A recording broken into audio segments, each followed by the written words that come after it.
नमस्ते, स्वागत है आप सभी का मेरे चैनल गार्डनिंग विद नित्या के सरवानी में। आज जो है मैं आप सभी के लिए गुलाब के पौधे की अपडेट लेके आई हूँ। तो चलिए अपनी वीडियो में आपको मैं दिखाती हूँ कि हम अपने पौधे में नई ग्रोथ किस तरीके से ला सकते कि हैं। आप अपने गुलाब के पौधे पर ज़्यादा से ज़्यादा बेसल शूट्स कैसे ले सकते हैं। बेसल शूट्स क्या होता है, इसके क्या फ़ायदे हैं और इसको आप किस तरीके से अपने गुलाब के पौधे पर बढ़ा सकते हैं। वो कौन सा फर्टिलाइज़र है जिसको देने से गुलाब के पौधे पर ज़्यादा से ज़्यादा बेसल शूट्स निकल कर आते हैं। इसके अलावा वो कौन सा नेचुरल फर्टिलाइज़र है जिसको देकर आप अपने गुलाब के पौधे पर बेसल शूट्स की मात्रा को बढ़ा सकते हैं। खाद के बारे में एक जानकारी आपको हर कोई देगा कि ये खाद डालो, आपके गुलाब के पौधे में इतने सारे फूल आएंगे, इतनी सारी कलियां निकलेंगी या इतने सारे बेसल शूट्स आएंगे। लेकिन आज की इस वीडियो में मैं आपके साथ शेयर कर रही हूँ कुछ ज़रूरी ट्रिक्स, कुछ ऐसे ट्रिक्स जिसको अपनाए बिना, जिसको अगर आप अपने गुलाब के पौधे पर नहीं करेंगे तो आपके गुलाब के पौधे पर चाहे कितना भी खाद फर्टिलाइज़र आप इसको देते रहो, बेसल शूट्स या फिर फ्लावरिंग आपको उतनी अच्छी नहीं मिलेगी। तो ये ज़रूरी ट्रिक्स आपको अपने गुलाब के पौधे पर ज़रूर अपनाना चाहिए। तो फर्टिलाइज़र के साथ ये ट्रिक्स बहुत ही इंपॉर्टेंट है गुलाब के पौधे पर ज़्यादा से ज़्यादा बेसल शूट्स लेने के लिए। सबसे पहले आपको पता होना चाहिए कि ये बेसल शूट्स क्या है। बेसल यानी जो बेस से निकलने वाली नई ब्रांच है उसको हम बेसल शूट्स कहते हैं।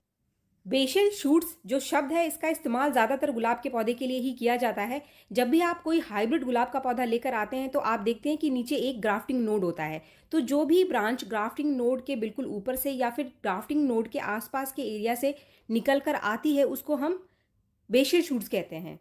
गुलाब के पौधे के ऊपर बेसल शूट्स के दो फायदे हैं। जितनी ज़्यादा बेसल शूट्स नीचे से निकल कर आती है आपका गुलाब का पौधा उतना ही ज़्यादा नीचे से घना होता है, क्योंकि काफ़ी सारे लोग कहते हैं कि पौधा नीचे से घना नहीं है, सिर्फ लंबा होता चला गया है।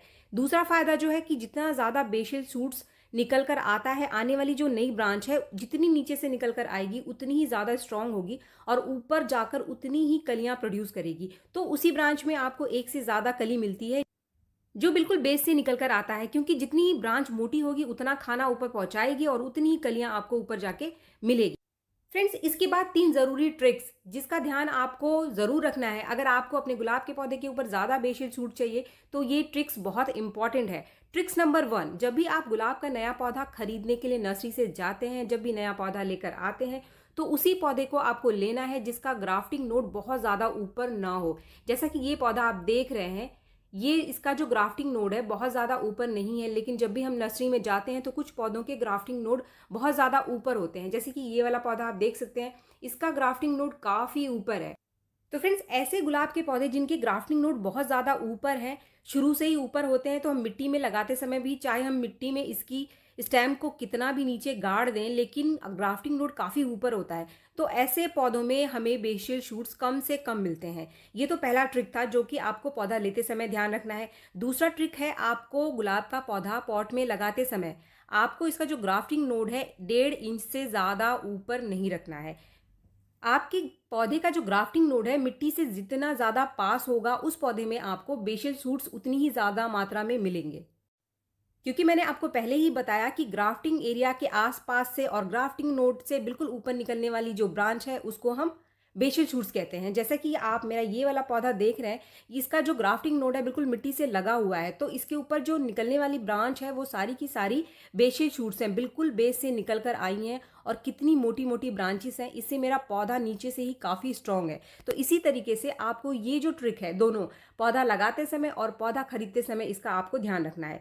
तीसरा ट्रिक है इसकी प्रूनिंग का। यहाँ मैं हार्ड प्रूनिंग की बात नहीं कर रही हूँ, यहाँ पर मैं सिर्फ टिप की प्रूनिंग की बात कर रही हूँ।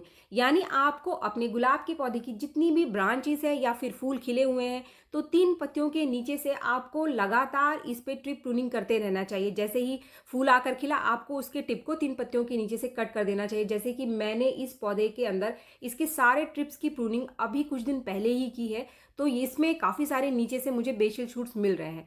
अब टिप प्रूनिंग का बेसल शूट से क्या कनेक्शन है? जितने भी पौधे होते हैं उनका जो ग्रोथ हार्मोन होता है पौधों की जो ब्रांच है उसके टिप के ऊपर होता है। तो जब तक आप टिप को कट नहीं करेंगे तो पौधे का ग्रोथ हार्मोन टिप के ऊपर ही पड़ा रहेगा, एक्टिवेट नहीं होगा। जैसे ही हम टिप को कट करते हैं तो ग्रोथ हार्मोन एक्टिवेट हो जाता है, अपनी एनर्जी को नीचे की तरफ भेजता है, जिससे जड़ों की ग्रोथ भी काफ़ी अच्छी होती है और ज़्यादा से ज़्यादा नीचे से नई ब्रांचेस निकल कर आनी शुरू हो जाती है।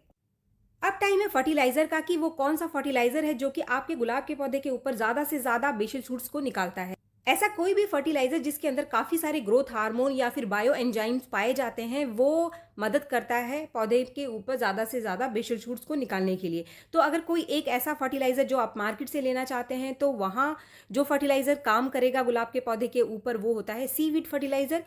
सीवीड आप ग्रेन्यूल फॉर्म्स में भी ले सकते हैं या फिर लिक्विड फॉर्म में भी अवेलेबल होता है। बायोवीटा का काफ़ी अच्छा रिजल्ट होता है इसके लिए, तो बायोवीटा का भी आप ले सकते हैं या फिर सगरिका या फिर ताकत, ये भी आप इसके लिए खरीद सकते हैं। इनमें भी काफ़ी सारे माइक्रो न्यूट्रिएंट्स और काफ़ी सारे बायो एंजाइम्स ग्रोथ हार्मोन्स पाए जाते हैं जो पौधे की ग्रोथ को बढ़ाने में मदद करते हैं। लेकिन अगर आप पूछें कि कोई एक नेचुरल चीज़ आप बता दीजिए जो पौधे की ग्रोथ को बढ़ाए, जिसके अंदर काफ़ी सारे ग्रोथ हार्मोन पाए जाते हैं, तो वो एक जो चीज़ है जिससे हम बहुत आसानी से अपने गुलाब के पौधे के लिए एक ग्रोथ हार्मोन वाला फर्टिलाइजर बना सकते हैं, वो है एलोवेरा। एलोवेरा आप सबके गार्डन में पाया जाता है और आप सबको पता है कि एलोवेरा का इस्तेमाल पौधे के ऊपर काफ़ी सारी चीज़ों के लिए किया जाता है। ये बहुत ही बढ़िया इंसेक्टिसाइड फंगीसाइड का काम तो करता है, ये बहुत ही बढ़िया नेचुरल फर्टिलाइज़र भी बनाता है हमारे पौधे के लिए, क्योंकि इसके अंदर काफ़ी सारे बायो एंजाइम्स और काफ़ी सारे ग्रोथ हार्मोन्स पाए जाते हैं। इसीलिए इसके जेल का इस्तेमाल एज अ रूटिंग हार्मोन भी किया जाता है। जिस भी पौधे के अंदर रूट की ग्रोथ नहीं हो रही है, अगर उसमें आप इसके फर्टिलाइज़र को डालेंगे तो इससे आपके पौधे में बहुत अच्छी रूटिंग होती है और ग्रोथ भी बहुत अच्छी होती है, क्योंकि ये एक नेचुरल सोर्स है ग्रोथ हार्मोन्स का। इसको बनाने के लिए सबसे पहले आप एक एलोवेरा की पत्ती ले लीजिए मीडियम साइज की, और 1 लीटर पानी लेकर आप इसके छोटे टुकड़े बनाकर इसको अच्छे से ग्राइंडर मिक्सचर में पीस करके एक लिक्विड फर्टिलाइजर तैयार कर लीजिए। फर्टिलाइजर को डालने से पहले आप इसको छानना बिल्कुल भी ना भूलें। छानने के बाद ही आपको इसका इस्तेमाल करना है। इसको इस्तेमाल करने के 2 तरीके हैं, लेकिन इस फर्टिलाइजर को डालने से पहले एक और फर्टिलाइजर हम हमारे गुलाब के पौधे को देंगे।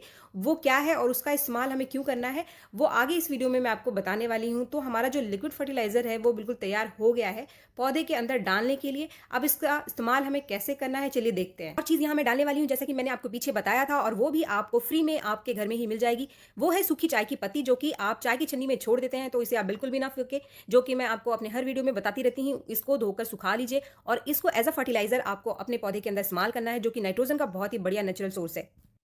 किसी भी पौधे में आप चाय की पत्ती का इस्तेमाल कर सकते हैं जिसमें भी नाइट्रोजन की कमी आपको लगती है। हर पौधे के अंदर आप इसका इस्तेमाल कर सकते हैं, सिर्फ नाइट्रोजन ही नहीं, इसके अलावा भी काफ़ी सारी चीज़ें इसमें पाई जाती हैं। तो ये जो लिक्विड फर्टिलाइजर हमने बनाया है, इसको डालने से पहले ये चाय की पत्ती मैं 2-2, 3-3 चम्मच अपने पौधे के हर पॉट में दे दूंगी।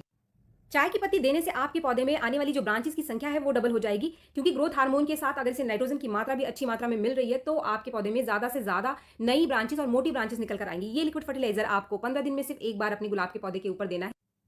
इस लिक्विड फर्टिलाइजर के अलावा चाय की पत्ती भी आप अपने गुलाब के पौधे को जरूर दे, तो आपको डबल फायदा मिलने वाला है। ये जो लिक्विड फर्टिलाइजर हमने बनाया है, जिस दिन आप बनाएंगे उसी दिन इसका इस्तेमाल आपको अपने पौधे के ऊपर करना है। इसको स्टोर करके आपको बिल्कुल भी नहीं रखना है कि आप आज बना लो और फिर कल आप इसको अपने पौधे में डालो, इसको आपको ऐसा बिल्कुल भी नहीं करना है। इसके साथ ही जो दूसरा तरीका है इस फर्टिलाइजर को डालने का, वो ये है कि इसका स्प्रे भी हमें हमारे पौधे के ऊपर करना है।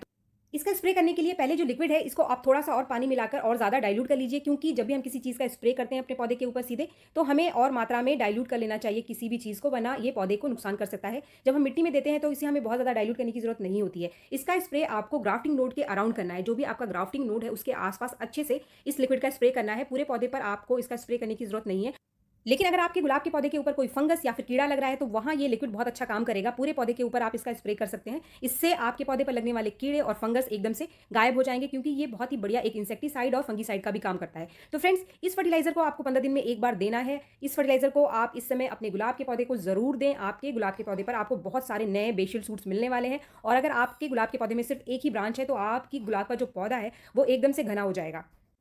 तो फ्रेंड्स, वीडियो पसंद आने पर एक लाइक जरूर करें। मेरे चैनल को आपने अब तक सब्सक्राइब नहीं किया है तो मेरे चैनल को सब्सक्राइब भी जरूर कर लें। मिलते हैं मेरे नेक्स्ट वीडियो में, तब तक के लिए थैंक यू।